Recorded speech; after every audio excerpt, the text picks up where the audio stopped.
Ողջույն, եթերում Մեդպրեսն է, եւ մենք շարունակում ենք խոսել առողջության մասին։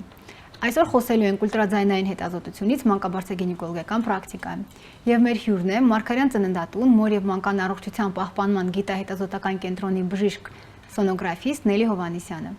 Բարև ձեզ Բժշկուհի Հովհաննիսյան, շնորհակալ եմ մեր հրավերը ընդունելու համար։ Բարև ձեզ, ես էլ շնորհակալ եմ այս գեղեցիկ հաղորդմանը մասնակից դարձնելու համար։ Եվ առաջին հարցս այսպեսին է, քանի որ մենք ուլտրաձայնային հետազոտությունը համարվում է ամենամասսայական եւ հետազոտություններից մեկը, խնդրում եմ պատմեք, թե ինչպիսի դիագնոստիկ հնարավորություններ է մեզ տվել ուլտրաձայնային հետազոտությունը։ Ուլտրաձայնային հետազոտությունը դա ուլտրաձայնի կիրառումն է բժշկության մեջ, այսինքն կարճ ալիքների օգտագործումը, որը մարդկային ականջը ընդունակ չէ ընկալել։ Իհարկե ուլտրաձայնային հետազոտությունը շատ կիրառական է, որովհետև այն ունի բազմաթիվ առավելություններ։ Նախորոք պատրաստվելու անհրաժեշտություն չկա, շատ ավելի մատչելի է եւ բավական մեծ հնարավորություններ ունի։ Քանի որ դուք աշխատում եք Մարգարյան ծննդատանը, այսօր ավելի շատ կխոսենք հենց մանկաբարձագինեկոլոգիական պրակտիկայում ուլտրաձայնային հետազոտությունից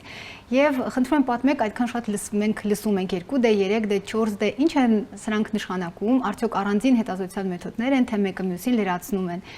Պատմեք դրա մասին, հետազոտության մասին։ 2D հետազոտությունը դա բալիկի պատկերն է հարթության մեջ, ժամանակի ընթացքում, շարժման մեջ, այն օգտագործվում է ամբողջ հղիության ընթացքում։ Իհարկե այս հետազոտությունները դրանք փոխադարձ լրացնող են, բայց հիմնական շեշտը դրվում է 2D հետազոտության վրա։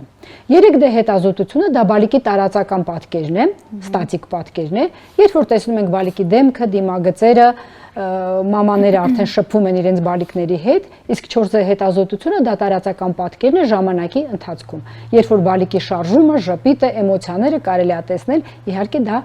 ապագա մայրիկների ամենասիրելի պահն է։ Իսկ դրանք փոխադարձ լրացնում են եւ ժամանակակից սարքերում իհարկե այդ հնարավորությունը կա մեկից մյուսին անցնելու։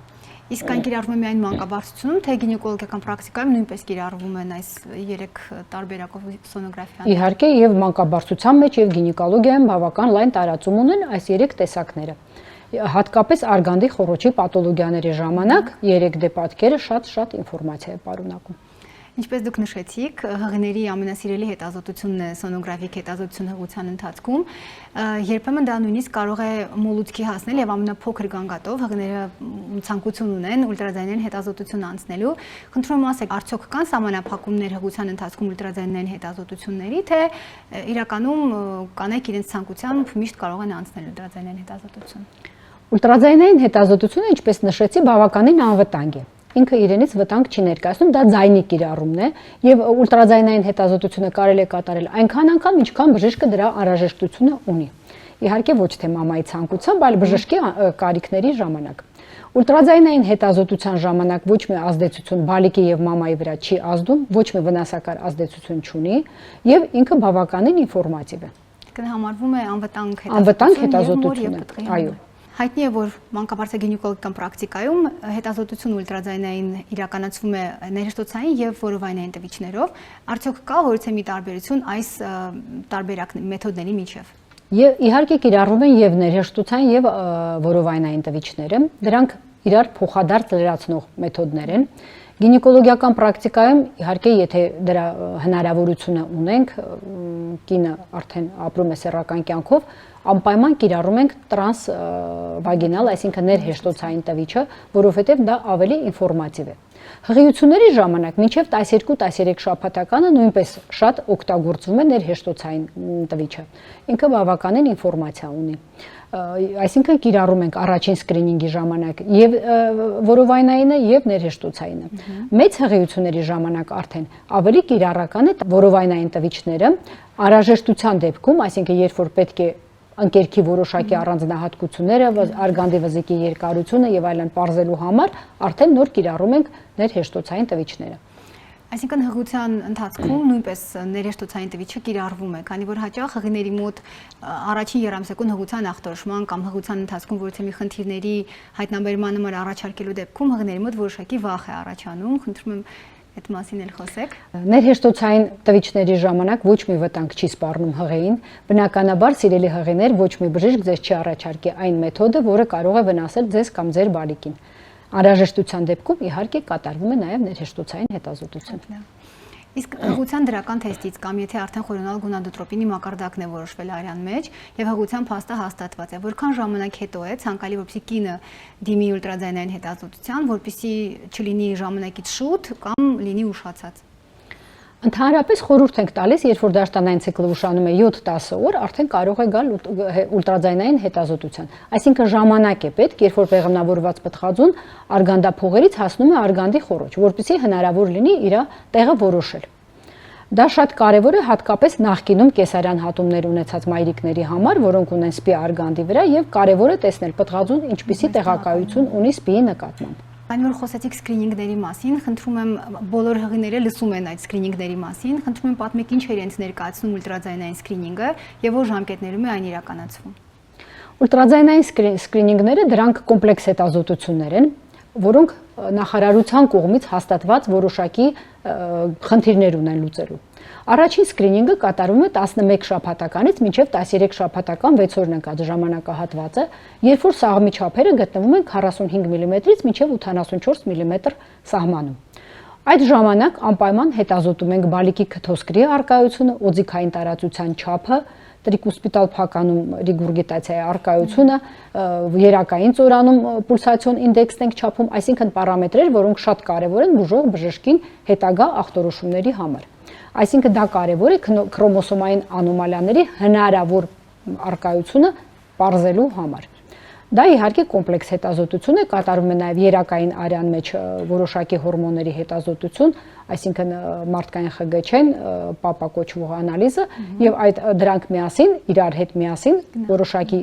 կոմպլեքս հետազոտության միջոցով պարզում ենք հնարավոր քրոմոսոմային արատների առկայությունը։ Երկրորդ սկրինինգը դա կատարվում է 18-ից 21 շաբաթականում, ավելի լավագույն ժամկետ համարվում է 20 շաբաթականը։ Այդ ժամանակ դա օրգանոգենեզի ժամանակահատվածն է, երբ որ հիմնականում մենք պարզում ենք բալիկի օրգան համակարգերում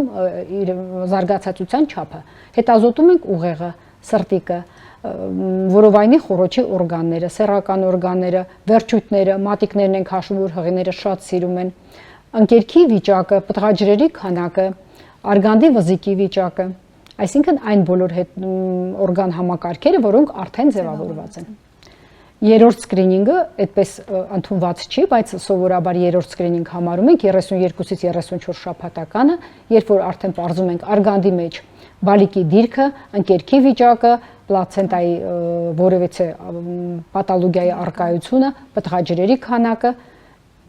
ու բալիկի շնչական շարժումները եւ վիճակը։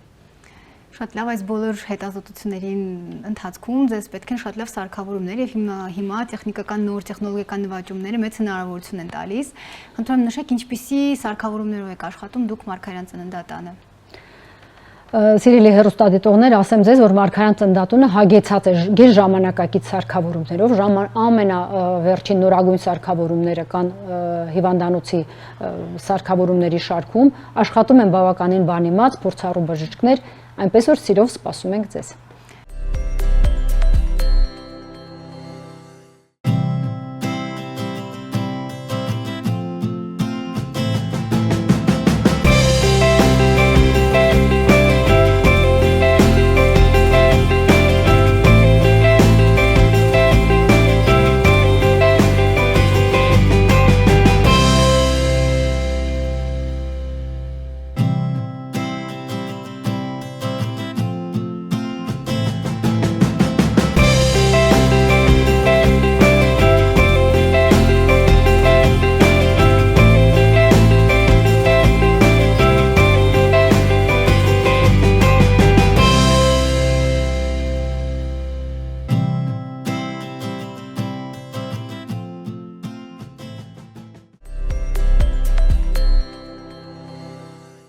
Քանի որ հաղորդման ընթացքում առավել խոսեցինք հղի կանանց ուլտրաձայնային հետազոտության մասին, խնդրում եմ անդրադառնանք նաև ընդհանրապես կանանց մոտ ուլտրաձայնային հետազոտությանը։ Ինչ հաճախականությամբ պետք է կանեք այցելեն պրոֆիլակտիկ նպատակներով առանց գանգատների առկայության ուլտրաձայնային հետազոտության։ Սիրելի կանայք, ձեր առողջությունը շատ թանկ է մեզ համար եւ բնականաբար խորհուրդ ենք տալիս գոնե տարին մեկ անգամ այցելել ուլտրաձայնային հետազոտության եւ այցելել անպայման ձեր գինեկոլոգին, որովհետեւ դա շատ կարեւոր է։ Երբեմն կան վիճակներ, երբ որ կինը դեռ գանգատ չունի, բայց արդեն ինչ որ ախտահարում սկսված է եւ դրա համար պետք է ժամանակին դիմել, որպեսզի կարողանանք ժամանակին նրա դեմն առնել։ Շնորհակալություն Լուշկուի Հովանեսյան հետաքրքիր զրույցի համար։ Ես եմ շնորհակալ հրավերքի համար։ Եվ վերջում հիշեցնեմ, որ հիվանդությունների կանխարգելելը միշտ ավելի հեշտ է, քան բուժելը։ Այսօր այսքանը, կհանդիպենք հաջորդ շաբաթ։